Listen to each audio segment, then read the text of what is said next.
What's up, Hi. peeps? Guess who's back? For like after 3 months. Better than ever. It's been more than 3 months, I feel like. It's been since like Christmas. January. Oh, January. I was gonna say Christmas. Because it's like the beginning of January. So bad. Okay, we have explanations. The explanation is We have lives. yeah. That's Okay, well, okay, basically, so I think you were right fine to do it. I feel like it was mainly on me being like, No. I'm busy. yeah, well, you were moving. I had still am. basketball. So basketball season is like very intense for me. So I had basketball all the time, as Judah knows, and Judah judges me for it. No, only But- because it's basketball everywhere we go. Everywhere somebody goes, basketball. I know, but It's funny. yeah. So we had basketball, and then and that ended like end of February, and here we are, end of March. So yeah, we have been trying. Like, there's been so many times where I'll like text you or like you text me. But mostly I text you. And I'm like, we need to film, and then it just doesn't work out. But we're pretty like, I'd say from now on we're gonna do our best to be like really consistent because I don't have a lot going on in the spring, summer. I mean, I just work And you're every day but Wednesday and Sunday. Yeah, exactly. That's what the days we film. But yeah, anyway, today we are talking about the queen that slayed the most. Not your Never mind, sorry. We're talking about the queen that slayed every day away. Yes, we're gonna talk about Esther. Yes, Esther. I know it looks like I haven't read it, but trust I have. Where's my floor? Oh, it's right there. Your floor? Yes, my floor. From my missions trip I went on a couple weeks ago. Anyways, She took floor away. yeah, Mr. Risky gave us all a piece of floor. And then we had to remember because it was like a servant-hearted sort of thing, you know? Right. Anyways, yeah, okay, so obviously we're not gonna read all of Esther, right? No. Yeah, no. No, I did read it like yesterday. Yeah, I recently read it too, so we both have some notes and we're gonna talk about it. Yeah. So do you want to summarize it? Or Yeah. Summary of the story of Esther. Basically, Esther is the niece of Mordecai because various reasons of why she would have gotten in that position of being orphaned. And basically, one day the king, I don't know how to say his name. It's like Asavus or something. I don't know. Xerxes? That's Oh, not wait, his no. name. His name's like Wait. it's Ahasuerus. Ahasuerus. Ahasuerus. Ahasuerus. That, yeah. Ahasuerus gets ticked off at his wife. And he banishes her. Peace out, chat. She peaced out from the Yeah. chat. She's gone because she didn't follow the rules because he's looking misogynistic. So now he's trying to replace her, basically. And he gets all the hottest babes. All the hottest babes in the land. And they have this like party Beauty thing. contest. And he chooses them. Whichever one he wants. He chooses like 7, I think. And Esther is one of them. And then months later, His he does favorite. another choosing. Really? I think he does too. And then Esther comes out on top. Maddie Queen. He might not do two. I just remember thinking Well, I he think did it there's twice. whole no. I think it was like one whole like thing, but there were like rounds, kind of. You know what I mean? Like, because there was one time where it was like, put on your best outfit, and then there was another time that was like, I don't even know. Make yourself Sleep look with him, hot. basically. Oh! Basically, they had to do all that stuff, which Yes. God bless Esther well, I guess.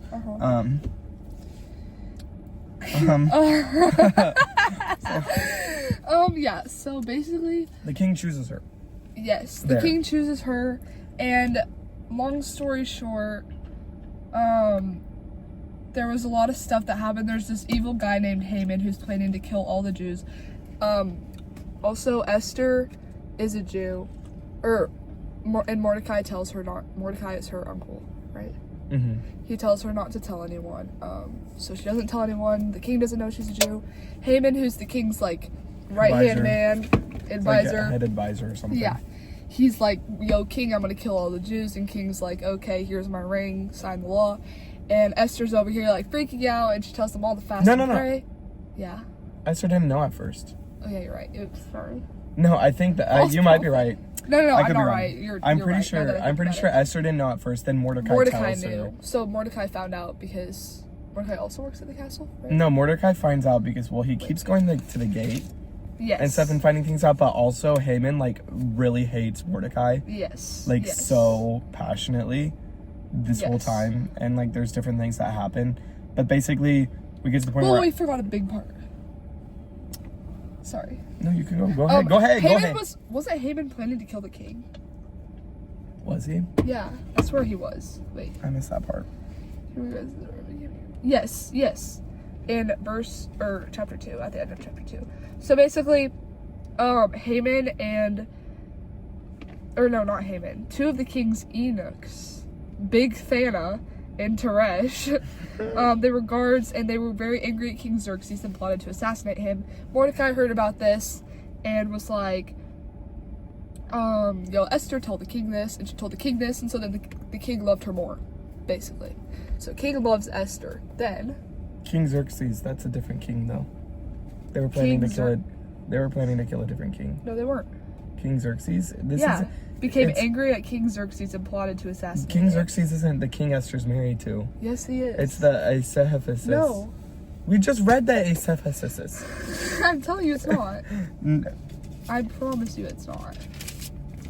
There's no way there's 2 kings. If it please the king, let royal order go out from him, and let it be written among the laws of Persians and Medes, so that it may not be repealed. That Vashti is never again to come before King Ahasuerus, and let the king give her. I promise you, it's King Xerxes. Let me chat it. Chat GPT it. Literally 3 straight minutes of us arguing about the Book of Esther. Who did Queen Esther marry?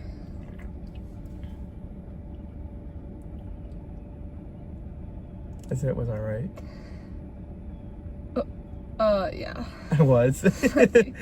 Wait, so then why did King Xerxes is from the Babylon? Oh, but Esther still told King Xerxes about it. Yeah. We are talking way too. That's just showing her this. character. Esther was a good girl. We already knew this. Yeah.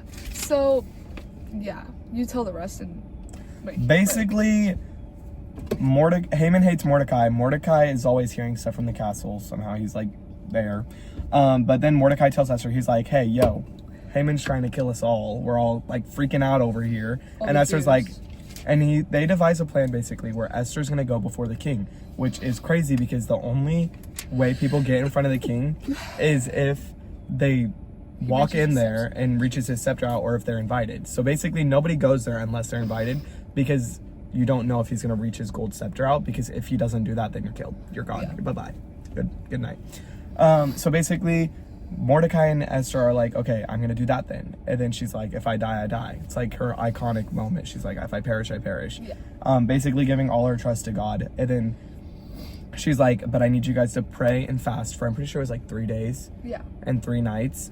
And so they did that. And then Esther goes in and she doesn't tell the king yet what's going down. She's like, hey, since you found favor in me, will you have dinner with me? And he's like, yes. And she's like, can I make one more request? And he's like, sure. And he's like, can Haman come along and have dinner? And he's like, okay, let's do it. And then they're like, okay, whatever. And then they go and have their dinner. And then she's like, if I found favor with you, can I have another night of dinner with you?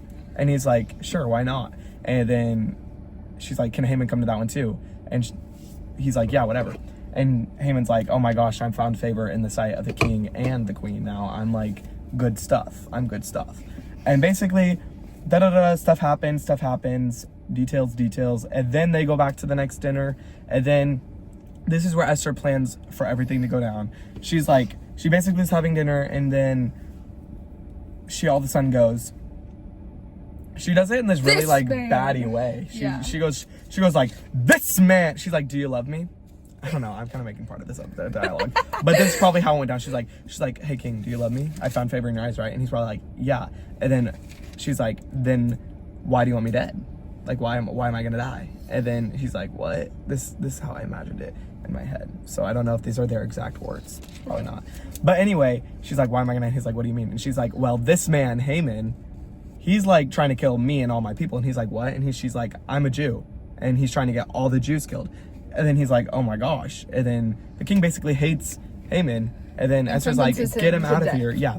Haman gets hung on the noose he was going to hang Mordecai on. And then, yeah, there's some other details and pretty crazy parts of the story. And then the Jews go read it yourself. Yeah, and then there's like laws and stuff. Anyways, sorry, that was like 10 minutes of that. But, I just shut my mouth. Telling Esther like it's tea. I actually don't like seeing those. I just lost myself. Okay. Yeah, so we're just gonna kind of like say some things. We both read it recently, so we're gonna talk about like kind of what we got out of it or what we thought was cool, right? Yeah. So like, yeah. Do you want to go first, or do you want me to go I mean, I don't know. I just have random lessons I took out of this from like random different verses and lines. Not necessarily from the story itself, but just from like different emotions it pointed out, or just like different things like that. Because like, I don't know, that's how I kind of read these stories. I don't really, it's just random. So in the first chapter, in verse 12, it says, "But Queen Vashti refused to come at the king's command delivered by the Enoch. At this, the king became enraged and his anger burned within him." And I thought this was interesting. Queen Vashti is the queen that got booted. She got kicked from the chat. Anyway, the king got enraged. I have that part on line. The king became enraged and his anger burned within him. And next to that, I wrote, "Don't sin in your anger, but also don't like keep it down, because keeping your emotions in, that's not going to help you at all." So that stood out to me, is because don't sin in your anger, guys. Like, you could be really angry about something. Like, trust me. Judah gets angry. I do get angry. But when you're angry, give it to God. Give it to God. Go talk to somebody. Try not to sin when you're talking to that somebody. But do not sin. Do not talk bad about somebody in that. Do not do something bad in that. Don't like have these anger issues where you're doing something insane. Yeah. Don't let your anger don't let that be the reason to do something. Don't do something because of your anger, because that's gonna lead into some emotional conflicts that's gonna ruin somebody's life, probably your own and somebody else's. It's gonna cost some peace, so don't do it. Lose situation. Yeah. That's good. Okay, something I was talking to Jude about this before, but this is about like the whole book. Is like the book of Esther is known for never saying like God's name. Wait, did they even say? They don't even say God, really. They mainly just talk about them being Jews. Yeah, they literally don't mention the name of God in the whole entire book. But it's so crazy to me, because every single time I read it, I'm like, you can see God's hand like over and over and over in every situation that like turns out for the good of his people. And it's crazy because I have written in here somewhere. Oh yeah, I said we can see God's hand in this because if Esther would have said she was a Jew, this might not have happened. Because basically, if she would have said she was a Jew at the beginning, she probably would have been like, no, like the king would have been like, no, you're a Jew, like go away. But because for some reason Mordecai was like, don't say you're a Jew, and I just think that's like one example of God's hand, because like he used her in her position to like glorify him and to save his people, even without saying she was a Jew. And another thing I have is that you earn respect by the way you treat others. Verse 9 of chapter 2 says, Haggai, who I think was like her maid kind of sort of thing, was very impressed with Esther and treated her kindly. He quickly ordered a special menu for her. And I think it's just like cool how it was like Esther, like they probably didn't have a lot of like super kind, like these girls that came in for this beauty contest. They were probably all like spoiled and like, give me this, give me that, you know. And so I just think it's cool that like, once again, didn't even know that Esther was a Jew, but like they can see something different in her, and she earned respect from that. So yeah. The next thing that really stood out to me was Haman. Haman's insane, y'all. Like, crazy person. Madman. In chapter 3, verses 5 and 6 say, and when Haman saw that Mordecai did not bow down or pay homage to him, Haman was filled with fury. He's filled with a fury. Okay. But he disdained to lay hands on Mordecai alone. So as they made known to him the people of Mordecai, Haman sought to destroy all the Jews. So that's basically why Haman wanted all the Jews dead and gone, because he was in the streets and Mordecai wasn't going to bow to him, because why would he bow to him? He's not God. Like, that's good. Boy. So I circled Haman sought to destroy all the Jews, and I said, do not let pride overtake you. Stay humble. Because, I mean, I'm a pretty prideful person. I feel like I can be. I'm not like outright just like, you need to be doing this for me or something like that. But like, I don't like to like not stand my ground, if that makes sense. Like when I have like an opinion or think something is right, it's right to the end. So this stood out to me because it's like Haman had so much pride that he couldn't even like handle the fact that one person wasn't bowing down to him. Yeah. One man wasn't gonna bow to him.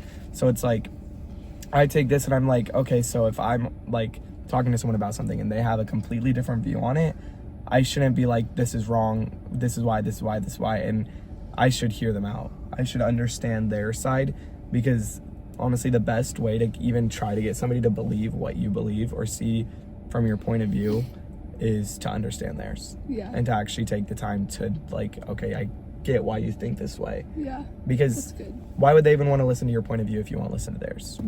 So Yeah, I think, like, going off of that, I think, like, at least for me, I find it so hard, like, in that sense, not to be prideful, because, like, I've had so many conversations with people about, like relationship with God and stuff, and it's so hard for me to, like, I don't know if this makes sense, but it's so hard for me to, like, think of any other way, like, how would you not, like, want this? And so, it's, like, I need to kind of take a step down, and this is actually something I learned on my missions trip, is, like, there's so many people that, like, we're witnessing to every day that we, like, don't see, because, like, it's kind of like a domino effect. If you affect one person, then they're gonna affect someone, and it's just, like, you might not think about this, but, like, if, let's say there's a guy named Bob, okay, and I'm, like, talking to Bob, okay, and I, like, plant a little seed, but, like, he doesn't really fully, like, respect what I'm saying, or, like, he kind of gets it, he's like, okay, like, that's good advice, whatever, okay, maybe he'll, like, say the same thing to another person, or, like, show in the way he acts and lives, like, the Lord to the other person, and it's, like, something I didn't even see, but, like, I indirectly, like, helped, you know what I mean? And I feel like in order to do that, you kind of have to be humbled, because you're like, I am no better than any of these people, like, that I'm talking to. Like, if you're having a conversation with someone, like, you're no better than anyone, and, like, we just have to learn how to be humble and see the other person's side. And then I have another thing that kind of relates to this. It's not from Esther, but today during worship at our school's chapel, we were playing We Lift You High, Holy, Holy. I was thinking to myself, Oh yeah, like, Holy we lift forever. you high. Yeah. We lift you high. It's like, and I started thinking to myself, I was like, our number one goal should be to be lifting God up, Yes. no matter what, to be showing our, like, love for God in some way. And so a lot of times the way I show the opposite of God is with how I'm talking, and with who, like, with the way I speak and the way, like, I show my emotion. So I'm sitting here and I'm like, this was worship, so I think this was God just, like, sending it to my brain. Walk it. And I was basically like, okay, so I should be lifting God up in literally every one of my conversations. I should somehow be making God That's good. high in it. Well, not making God high, like lifting God higher. So it's like, and it's like, sometimes it's easy and sometimes it's not. If it's people you know and you're with them all the time, it's not easy to always have God be, like, don't necessarily make God make the center of your conversation, but people should be able to Not every tell. time, sometimes. People should be able to tell that there's something more, like, something different about you, that you have something else. So it's like, God should be lifted high in how you speak. Even if you're not directly saying, God loves you, Jesus loves you, God should be lifted high from how you speak about others or how you speak to people. Yeah. Yeah, that just reminded me of that. Period. Let's see. Oh, another thing I thought was interesting. This is Esther, so I mean, I'm all over the place in this book. But in chapter 4 is when Esther agrees to go to the king and she tells them all to fast. During this time, they are mourning over this, because they're like, oh shoot, we're all gonna die. Like, all the Jews are mourning. And so they all already did fast, and then Esther told them to fast again. But I thought it was really interesting how it pointed out, they were like, they mourned, like, they fasted in their mourning. Yeah, that's what I was gonna say. Yeah. And when I think of mourning, I mean, when I think of fasting, I don't think of mourning, and when I think of mourning, I don't think of fasting. Yeah. So it's like a really interesting thing to me, because I'm like, if you're sad about something and something's like hurting your heart, fast about it. And like, I really want to study fasting in the Bible and how they did in the Old Testament, because I think the way they did fasting is so much different and way more extreme than we do ours, which I think is good. And I think some of us have been slacking with the fasting. Well, I also think it's like really like honorable, like, or like, I don't know what the word is, but like reading this, and it's like, these people were about to be killed. Like, they were about to be killed. If I was about to be killed, would I really be fasting and like I know, they were like starving Like, themselves. It's just like crazy because it's like, once again, it goes back to pride. Like, we have so much pride that, like, whenever something doesn't go our way or we go through struggles in life, it's so hard to, like, keep your faith in God because you're like, what is happening? Like, why are you doing this? So I just think it's, like, cool to read that, and it's just, like, we need to lock in when we're struggling, and, like, even though it's hard, but, like, having faith in God is, like, so important. Like, trusting Him through everything. For sure, because, like, every time I read the Old Testament, I realize I'm like, dang, these people are just, like, out here being put into slavery, dying, being, like, there's so many extreme things that are just so, like, normal for them to be going through, and I'm sitting here and I'm like, wow, and I'm getting mad at somebody because they disagreed with me. Yeah. Oh, yeah, it, like, Bible plots you for real. I'm so petty. So petty. If I met me, I probably would hate me. Oh, no you wouldn't. Wouldn't hate me. I would just be like, wow, that guy's extreme. Oh, and then here's the iconic verse of this chapter. It's chapter 4:16. Go gather all the Jews to be found in Susa and hold a fast on my behalf, and do not eat or drink for 3 days, night or day. I and my young woman will also fast as you do. Then I will go to the king, though it is against the law, and if I perish, I perish. Which this is one of the biggest parts, like where you see God's hand, because she's literally like, I don't care what happens to me, but I'm gonna go to the king, and if I die, I will die, but at least I will help. And like, you see God in this specifically because she's like, go fast for me. What is fasting? Fasting is basically growing your relationship with God, or like literally holding, it's like, basically go watch the last video, but it's like giving up something for God. So they probably weren't eating, they probably weren't really sleeping a lot, because again, hardcore fasting. They thought they were gonna die. They probably were all in the, like, together, gathered in groups, and they were praying. They were not doing anything else. They were praying. They were not going to their jobs. They were praying. And so that's like crazy, because like if I'm seeing this as like extreme, which is crazy, because like it should not necessarily be considered extreme to see like fasting this way. It shouldn't be crazy for me to be like, wow, they spent 3 days and 3 nights praying. If I go fast, next time I fast, honestly, for however long I'm doing it, a day and night prayer, let's run it out. Yeah, that's so good. Okay, we should do that over the world. I'm down. Something I was gonna say that isn't as like big as that, but why did I laugh like that? I don't know. But okay, so as we said earlier, Mordecai was basically, Haman was gonna kill him, right? Hang him.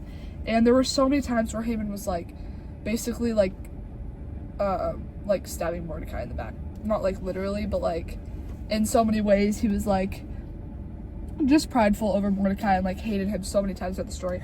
And I have written that never once in this whole like story does Mordecai defend himself, which I think is insane, because whenever someone's like attacking me, I'm like, you're wrong, you know?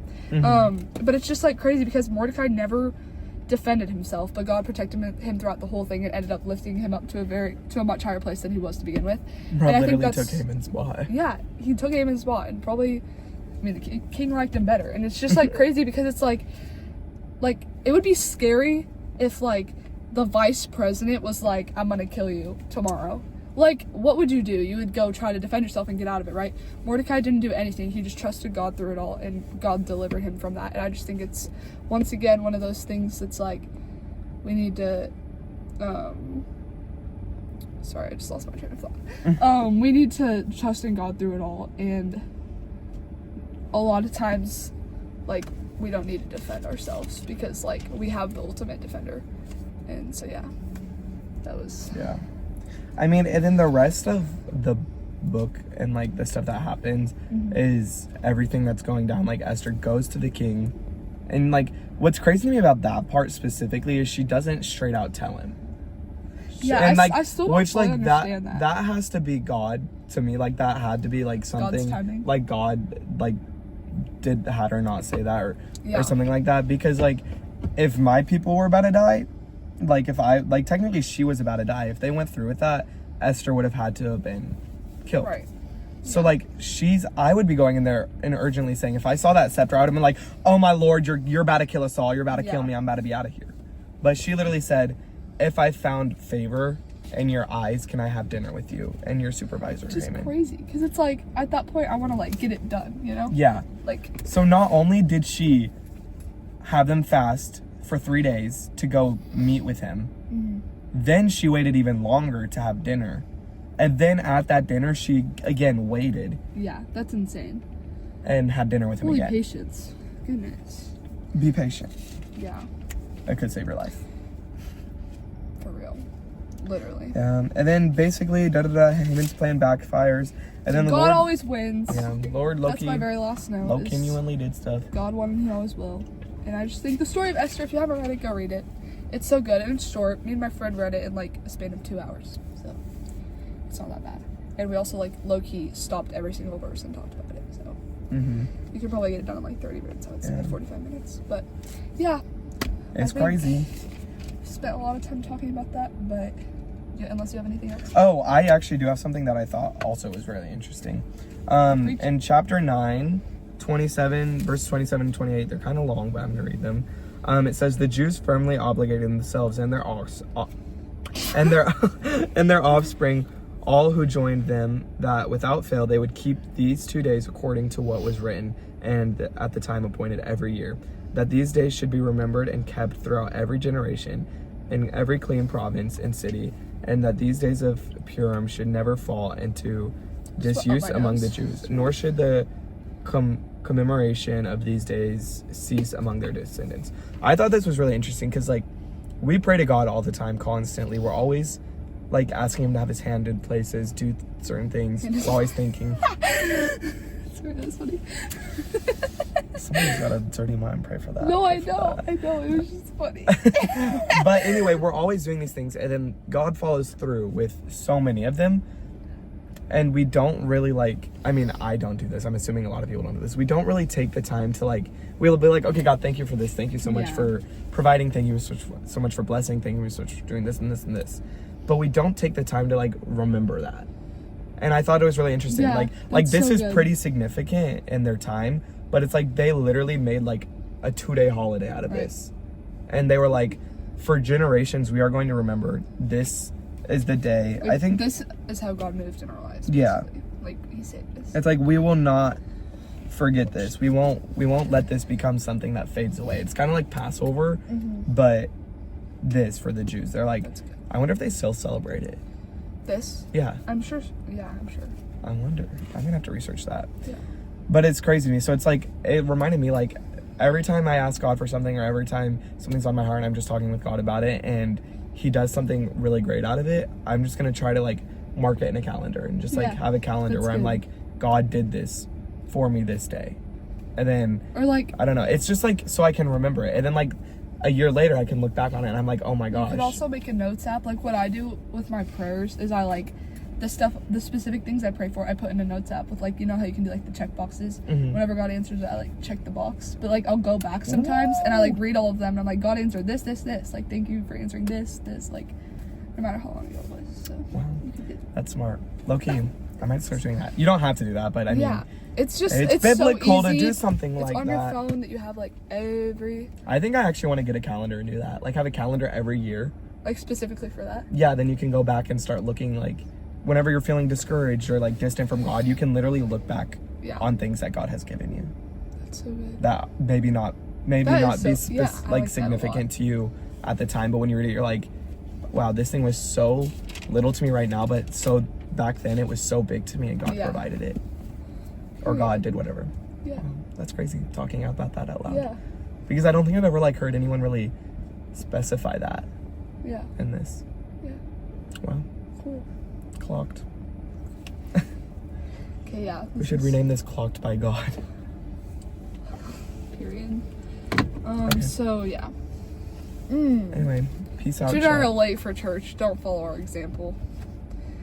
It started at 6:45 and it's 6:56. Loki looking a little overexposed in the back. Peace out, chats. I hope you learned something, and we will be... We'll do our best to be consistent. Okay, bye. Bye.